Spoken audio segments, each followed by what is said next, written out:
পৃথিবীর ইতিহাসের সবচেয়ে শ্রেষ্ঠ বিপ্লবী মহামানব ছিলেন মুহাম্মদ সাল্লাল্লাহু আলাইহি সাল্লাম, যিনি একাধারে ছিলেন একজন নবী, একজন সংগঠক, একজন রাষ্ট্রনায়ক, একজন বিচারক, একজন সেনাপতি, একজন শিক্ষক, আবার একজন আধ্যাত্মিক মহামানব, যিনি ভুকানাঙ্গা আরবদেরকে পৃথিবীর সেরা জাতি বানিয়ে দিয়েছিলেন, পৃথিবীর ইতিহাসের মোড় ঘুরাই দিয়েছিলেন।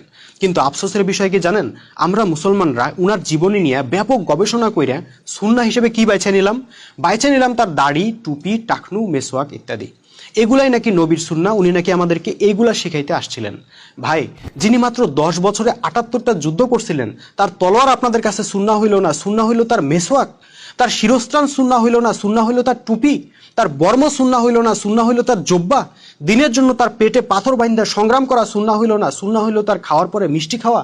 ভাই, পৃথিবীর ইতিহাসে কোনো জাতি তাদের নেতাকে এতটা অবমূল্যায়ন করে নাই যতটা অবমূল্যায়ন আমরা মুসলমানরা আমাদের নেতা বিশ্বনবী মুহাম্মদ সাল্লাল্লাহু আলাইহি সাল্লামকে করছি।